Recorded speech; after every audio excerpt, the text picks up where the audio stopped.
চুবুৰীয়া ৰাষ্ট্ৰ ভূটানৰ সৈতে ব্যৱসায়িক সম্পৰ্ক গঢ় লৈ উঠিছে তামুলপুৰ জিলাৰ। নিজৰ কৰ্মসংস্কৃতিৰে জীৱন জীৱিকা চলাই নিয়াৰ সমান্তৰালভাৱে চুবুৰীয়া ৰাষ্ট্ৰ ভূটানৰ সৈতে তাঁতশালত কাপোৰ বৈ ভুটীয়া কাপোৰ বৈ ব্যৱসায়িক সম্পৰ্ক গঢ় লৈ উঠিছে তামুলপুৰ জিলাৰ কেইবাখনো গাঁৱৰ শিপিনীসকলৰ। মই বৰ্তমান উপস্থিত আছোঁ তামুলপুৰ জিলাৰ কলবাৰীত, আৰু কলবাৰীত এনেদৰে ভুটীয়া বস্ত্ৰ এনেদৰে ভুটীয়া কাপোৰ যি ভুটীয়া বস্ত্ৰ বৈ উলিয়াই ইয়াৰে শিপিনীসকলে, আৰু তামুলপুৰ জিলাৰ বিভিন্ন প্ৰান্তত আচলতে কেইবাখনো গাঁৱৰ শিপিনীসকলে ভুটীয়া বস্ত্ৰ বৈ উলিওৱাৰ লগতে ভুটীয়াসকলক এই বস্ত্ৰ বিক্ৰী কৰি নিজৰ জীৱন জীৱিকা চলাই যোৱা পৰিলক্ষিত হৈছে। এই গাঁওখনৰ শিপিনীগৰাকীৰ সৈতে মই পোনে পোনে কথা পাতিবলৈ যত্ন কৰিম। আৰু কেতিয়াৰ পৰা এই ভুটীয়া বস্ত্ৰ আপোনালোকে বৈ উলিয়াই আছে তাঁতশালত? বহুত দেৰ হৈছে। কিমান মান বছৰৰ পৰা কৰি আছে এই কামটো? 7-8 বছৰ হৈছে। 7-8 বছৰৰ পৰা। ভাল লাভালাভ কেনেকুৱা? লাভ হয়নে? লাভ হয়। লাভ হয়। কেনেকে কিমান দামত বিক্ৰী কৰে? ইটো মালিক প্ৰায় আনা নাই কাৰণে 800। আৰু বেলেগ বেলেগ গিলা আৰু বেলেগ বেলেগ দাম আগৰ লাই আগৰ। ভুটীয়া কাপোৰ কি কি কাপোৰ বয় নামবিলাক যদি কৈ দিয়ে? পাঞ্চি, চেতা আৰু বিভিন্ন কাপোৰ আছে। আপোনালোকৰ ইয়াত ভুটীয়া কাপোৰ বয় কিমান মান মানুহ আছে? ভুটীয়া কাপোৰ বৈ ওলোৱা কিমান মান মানুহে এই কামটো কৰে? গাঁৱৰ মানুহ বয়ে। গাঁৱৰ কিমান মান মানুহে এই কামটোৰ লগত জড়িত? 60 জন মান।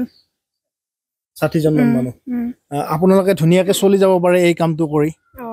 লাভ হয়, চলি যাব পাৰে ধুনীয়াকে? পাৰে। কেনে বিক্ৰী কৰাত কিবা অসুবিধা হয় নেকি? আপোনালোকে ক'ত বিক্ৰী কৰে? ভুটীয়াসকলে কেনেকে আপোনালোকৰ পৰা ক্ৰয় কৰে?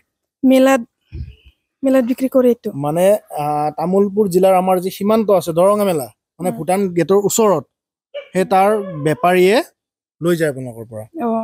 লৈ যায়, তাৰ পিছত ভূটানত বিক্ৰী কৰে। এনেদৰে চলি আছে। লাভ যথেষ্ট হয় চাগে? হয়, ধুনীয়াকে চলি থাকিব পাৰে।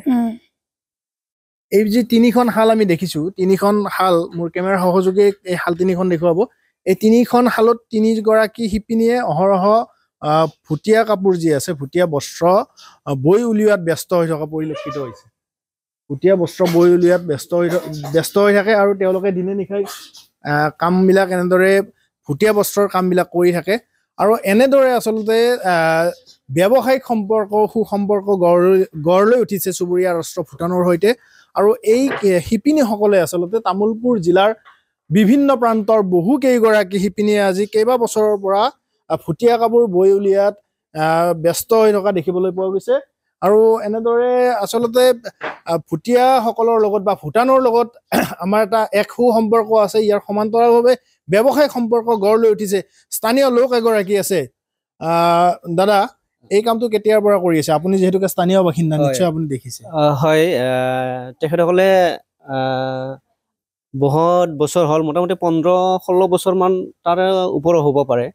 যিটো প্ৰথমে আমাৰ সেইটো গাঁৱত আনিছিলে, তাৰ পৰা তেখেতে এতিয়া স্বৰ্গবাস হ'ল। তেখেতৰ পৰা সি তেনেকৈ আহি এতিয়ালৈকে নতুন প্ৰজন্ম তেওঁলোকে এতিয়া নতুন পদ্ধতি যেনেকৈ এই শালবিলাক অলপ আপগ্ৰেড কৰি পেলাই এওঁলোকে এইটো নতুন পদ্ধতিৰে এতিয়া কাপোৰটো বৈ আছে।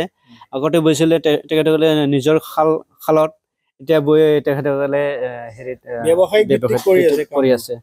তো ভাল ব্যৱসায় চলি থাকে এতিয়া বৰ্তমান। তেখেতসকলৰ আয়টো ভাল হয়। সেইটো নতুন প্ৰজন্ম এতিয়া মানে